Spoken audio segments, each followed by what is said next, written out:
It's Tuesday, November 27th, and I'm your host, Paula Hersey. On today's show, we talk about homelessness and the Community Impact Unit with Chief Sonnabend, and we learn more about workplace harassment training rolling out to the town of Barnstable. Let's start with some news you can use. This is the season for sea turtle strandings. Cold-stunned turtles, including the rarest species of sea turtle and is critically endangered Kemp's Ridley, have washed ashore on Sandy Neck. Cold-stunned turtles are washing up on the shores of Cape Cod from Wellfleet to Sandy Neck by the hundreds. Sadly, many of these turtles are so injured or sick that they don't make it to the hospital to recover. We have some good news from our staff at Sandy Neck, who have rescued 8 turtles this past week, 5 just this Monday.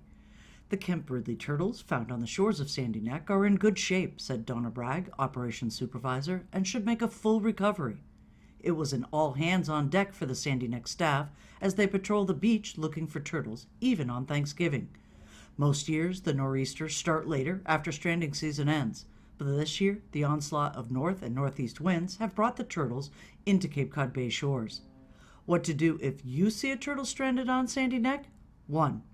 Take the turtle up past the high tide line so it won't be washed out with the next tide. 2. Place seaweed on the turtle so it will be out of the wind. 3. Put some kind of indicator that the turtle is there. Could be a buoy, a stick, shells, something that will be noticed. 4. Call the Sandy Neck Gatehouse, 508-362-8300, to alert them to the turtle. On behalf of the town and turtle lovers everywhere, we would like to thank the staff and natural resource officers at Sandy Neck. We appreciate your dedication, and the work is just so important. It is a wonderful, caring community here in the town of Barnstable, and it was on display at the Senior Center on the Wednesday before Thanksgiving.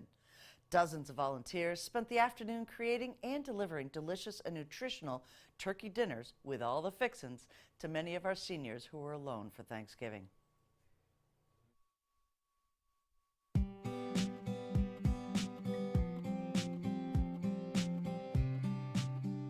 Well, I think I speak for all of us here, the staff and the volunteers at the Senior Centre, when I say that this truly is probably the most rewarding and gratifying event that we do each year.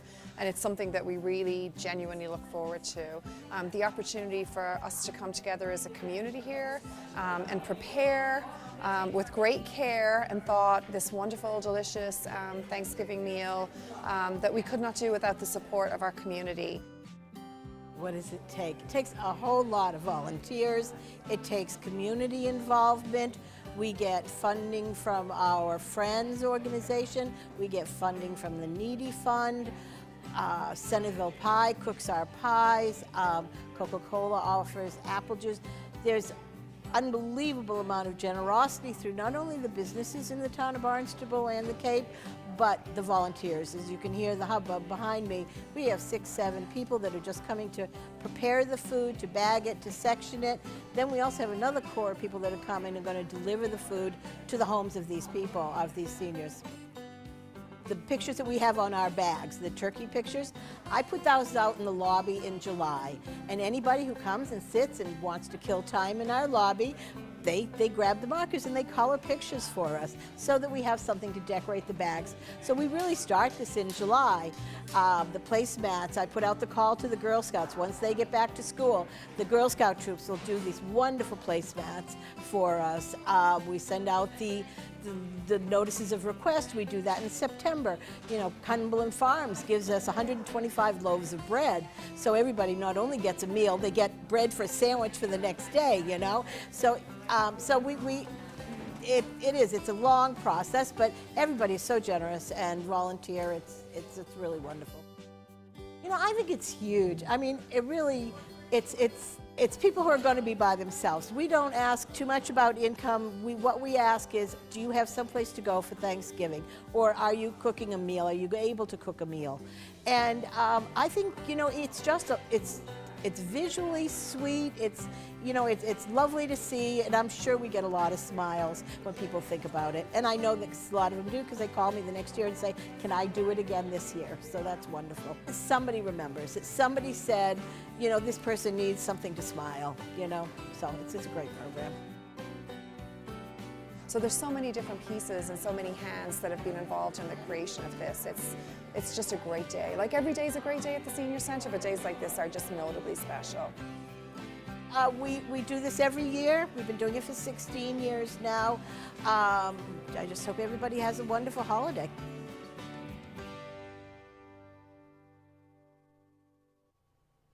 We welcomed Chief Sonneman back to the studio this week, and we talked in depth about a special unit of the Barnstable Police Department that takes on the challenge of homelessness. So it's almost becoming a tradition. The chief here is live again in studio with us. Here I am. Here he Live is. and kicking. Live and kicking. So did you have a nice holiday? I did. How about yourself? I did absolutely nothing. Well, And that's it was good. wonderful. Sometimes it's good to do nothing. It really is, and it seems like it was a pretty quiet holiday for police too. Not a whole lot of nefarious things. No, it was. People behaved themselves. Everybody was safe, so it was a good holiday all the way around. Yeah, no crazy stuff at the mall at midnight, rushing for TVs or Nothing anything. crazy. Nothing Excellent. crazy. Everybody behaved themselves and did a good job. Yeah. So the winter and the holidays kind of bring to the forefront homelessness here in the town of Barnstable, Cape-wide as well. There's a number of events. The NOAA Telethon, Shelter-thon is coming up. Homeless for the Holidays, where the fire departments get together and raise money. From a police standpoint, what does this really mean to the town of Barnstable? There's I guess a larger portion of people here homeless in Barnstable? Well, I mean, you're right. There is a good portion because realistically, a lot of the services that they need are here in town. You have the hospital, you have healthcare and mental health and all these other facilities and stuff that, they come here to get. So they may be transitioning in and out of here, moving in and out of town, but we do seem to have quite a few that our community impact unit works with and keeps tabs on and, helps to identify and find out what's going on in their lives. But you also have people that, unfortunately around this time of year, it seems like it increases, because you get people who are in seasonal work and no longer working. People who, could afford a rental or can't anymore now because, quite honestly, there's a housing issue on Cape, and when you only have a limited amount of resources, even people you would think, that even people that have jobs can end up homeless because they just don't have anywhere to actually live because we don't have a pool of affordable housing for them to move into. So there are a lot of different people that could end up technically homeless by not having a place to put their head down at night. So this time of year it gets concerning because it gets colder. So we have our people out there, and something we want to keep an eye on because the last thing you want to have to do is, respond that someone passed away in the woods or something. So you will try and identify where it is people are congregating, go there, visit them during the day, trying to get them to some alternative shelter rings. When the weather gets really cold, if there's emergency shelters that have opened up, get them into those. People we can bring into the station, we bring into the station. If they've been drinking or whatever, we can place them in a protective custody, get them off the street. We try and work with NOAA. We try and work with Catholic Social Services to identify people that can get off the street and get into a temporary shelter situation. We do work with that because the last thing we want to do is turn a holiday into a tragedy. Right. The community impact unit, I want to come back to them because we see them a lot. We're here at Town Hall. Obviously, we have some homeless population that frequents this area, and the community impact unit. Can you describe really what they do? Well, it's really in a nutshell, all the police officers, can go out there and respond to a call for service, whether it involves a homeless person or not, and deal with it. But the community impact unit's focus and their training really is to go beyond just that initial call. Initial police officer comes out and takes your accident report or takes your burglary report or steers you towards some other services. And they kind of do the same thing with the homeless population. They identify who they are. They speak with them on a frequent basis. They go to the coffee houses. They go to these different places to learn more about these people, to get closer to them, and really to go beyond that initial call, to try and steer them towards the services that are going to get them off the street. Do they need a place to live? Do they need treatment, for alcohol or substance abuse? Do they need mental health help? And try and identify what it is with that particular person and get them towards those services, because honestly, there's just some people out there that are resistant to getting it. But with anything else, if you're talking to them on a daily basis, if you're providing them with the information, and even taking them, if it comes down to it, physically taking them and driving them somewhere to get the help they need, that's what they're there for. Okay. And they also go into the camps. So, Yes, I they do. think all of us really do understand that there are camps around here, but you don't wait until cold weather sets in to No. get them out. That happens in the fall, early fall? Well, it's really an ongoing process, because you identify where a camp is, then they move it. You try and get out there because beyond having people living in the woods and whatnot, it sounds nostalgic that I live in a camp, but it's not really. It's unsanitary. There's health problems. People get sick. People get hurt. People get injured. Whatever the needles, whatever can be out there. So we try and identify where those places are. We try to get them cleaned up, and if there's help that those people need, direct them towards those services that they need to get them out of this, break that cycle of living in the woods. So that goes on a year-round basis, but especially now this time of year, you're trying to identify where they are so you can visit them when the weather gets colder and get these people out of those situations and in somewhere where it'll be warm. Right. And a lot of this really does stem, a lot of the homelessness sometimes and substance abuse issues stems from mental illness. Are these officers specially trained in some mental health care? The officers assigned to the Community Impact Unit have had mental health training. They've had community crisis intervention training, and some of them are actually trained to teach that class. So they train other officers on this. So a good majority of the police officers have actually had some CCIT training to help deal with these people in mental health crisis, because you're right, there's no one real thing that causes homelessness. Like I said, some of it can be economic. Somebody loses their job or can't afford rent. They may have a job, but they just can't afford the rent. Then you have people out there that have a substance abuse problem, or like alcohol or drugs, or they have a mental health problem, or because they have a mental health problem, they self-medicate with drugs or alcohol. So there are a lot of things that feed into it, and it's something you're not really going to identify just maybe on the first time you run across somebody.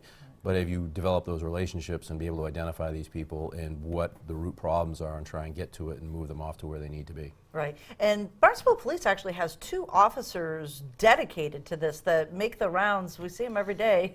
We do. We have 3. We've got Sergeant Ellis, Yep. we have Officer Danielle St. Peter, and we have Officer Brian Jenkins. So those are the 3 of them are out there on a daily basis dealing with these things, going to different meetings with these different groups, going to the coffee houses, checking the greens, going to these camps, and whatever it takes to, you can't serve a population if you don't go out and meet with the population, so that's their purpose. Right. And just to finish up here, if residents do come across homeless in their neighborhoods or they see them on the green, what is their response? Do they call the police? Do they ignore it? I mean, what's the best response of citizens to help? If there is a problem that's going on, or if they think there's something wrong going on, by all means, give the police department a call, let us know. And if we can come out there and if there is something going on that we can address, we'll address it. If not, we can get information and we can refer it to the Community Impact Unit, or they might refer it to caseworkers from these different organizations like Duffy and Vinfin and whatever not that are out there, to have them working on it as well. So, but it does help any time. So we're a public service organization, but it really depends on the public to give us the information. We may not know people are doing things or where they're hanging out, and we're trying to find them as well. So if you let us know, and we can come out and we can check on it. But just because someone's sitting on a park bench doesn't necessarily mean they're doing anything wrong. Right, exactly. Thanks so much, Chief. Hey, have a great day. You too. The town of Barnstable is the first municipality to implement workplace harassment training for our employees. We learn more about the do's and don'ts from the Barnstable Human Rights Commission. With me today, Teresa Santos from the Human Rights Commission. We're talking about bullying in the workplace. First off, Teresa, welcome to the show. Thank you very much. Thank you for having me. So tell us a little bit about the Human Rights Commission. I'm not familiar with that. The Human Rights Commission is based originally from Barnstable County. We have 9 commissioners that are appointed through the Health and Human Services Advisory, and then we have a town rep which is appointed from either select boards or town council respectively. Together we do and we promote education amongst students, staff, people, public, anything and everywhere, to make people recognize that exactly what a human right is, that we are entitled to them, and that they are not there to be trampled. And we support the endeavors of the Commission in every way, shape, and form. So when we talk about human rights, give us a few examples of that so people really understand. You know, we use a phrase sometimes and we don't associate it with something that's out there in our everyday lives. There are misconceptions when people refer to human rights, but we enlist cooperation and support from religious entities, from supporting programs, domestic violence, anything that affects basically the way you are as a human in your day-to-day life. Discrimination, bullying, any endeavor, it's employment, it's wages, it's sexuality, anything that brings your rights to be taken away from you or to be harmed through any means. So this commission has been around for a while, Yes. and there's programs that have come out of the meeting of the minds, per se. One of those is workplace bullying, stop workplace bullying. So first off, let's talk a little bit about how this came up in the Human Rights Commission. Well, bullying, we all know, is evident in schools, and that's predominantly where people associate it with. One place that it's not associated with is in the workplace. And I think what people need to recognize is in everyday conversation, something can be said that can be misconstrued. But when you take it into behavior, which is repetitive and constant and belittling, something that can damage your employment, it brought to light that this unfortunately does exist. We've talked about this with the Human Rights Commission for many years.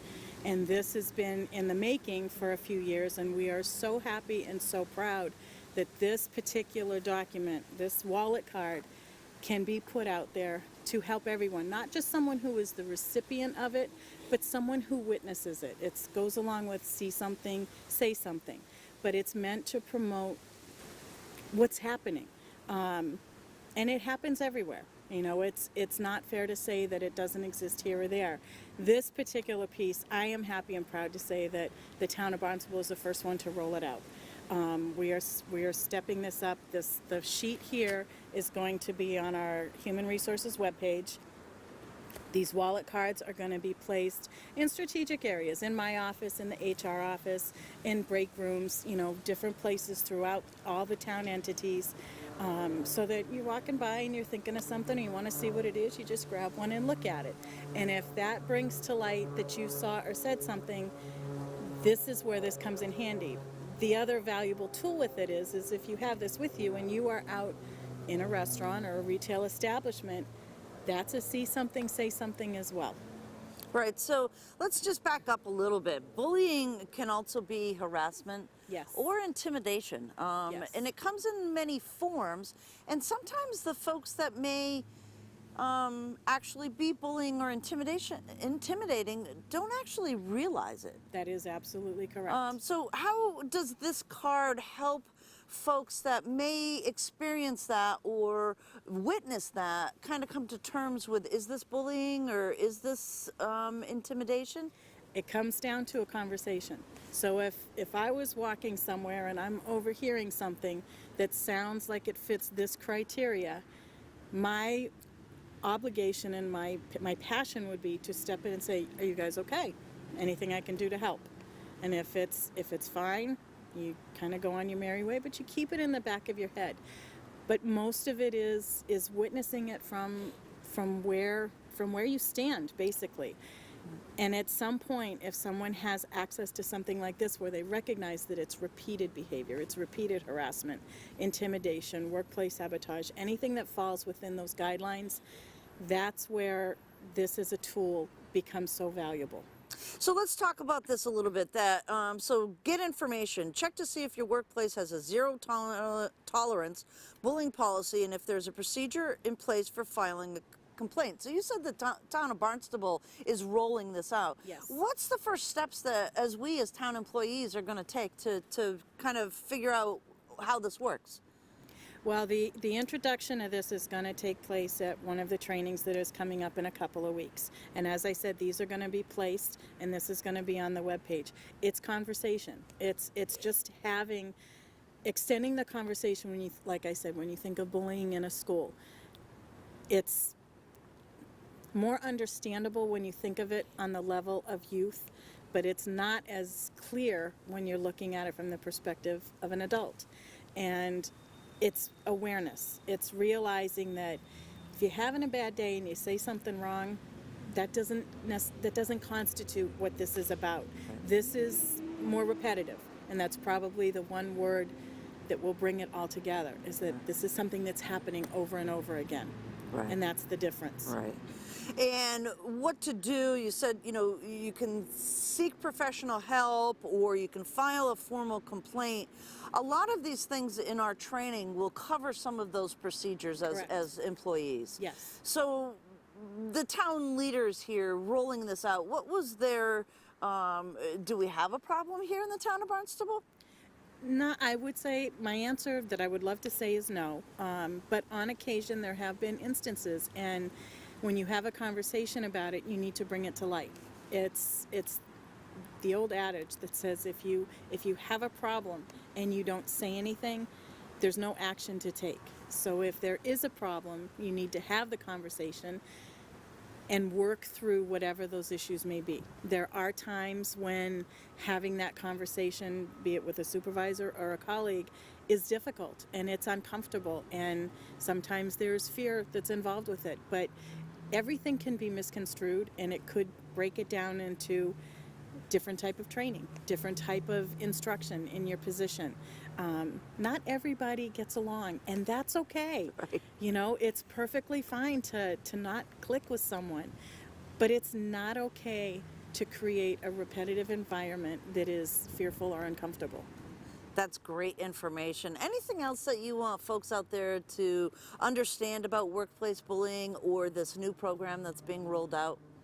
Well, there's resources on bullying no matter where you look, and a lot of times Google can be very dangerous. But as I said, this is going to be on our website. They can always reach out to the Human Rights Commission, to our HR department, which is amazing, and the tools are there.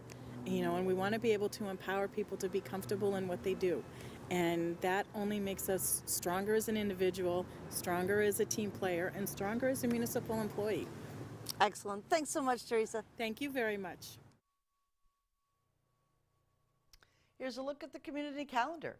Are you interested in completing your nursing Bachelor of Science degree on Cape Cod? Representatives of UMass Boston Bachelor of Science in Nursing at Cape Cod Community College will hold an information session today, Tuesday, November 27th from 5 p.m. to 7 p.m.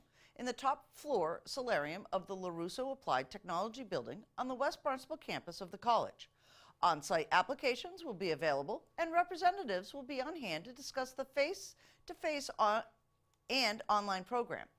Those not able to attend are encouraged to contact undergraduate admissions at 617-287-6100 or email the program at undergrad.admissions@umb.edu.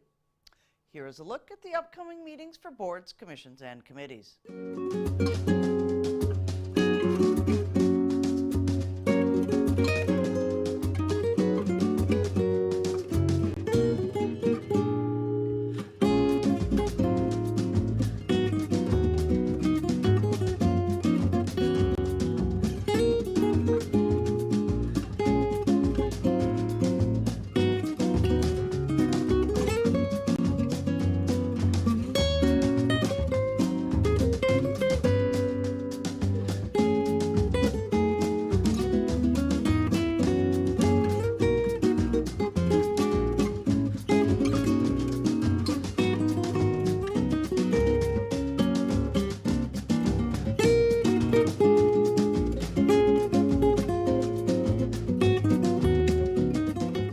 Comments, suggestions, accolades, connect with us on Facebook and Instagram, email us, or send us an old-fashioned note by carrier pigeon. Channel 18 works. For you, I'm Paula Hersey, and thank you for watching Barnstable Today.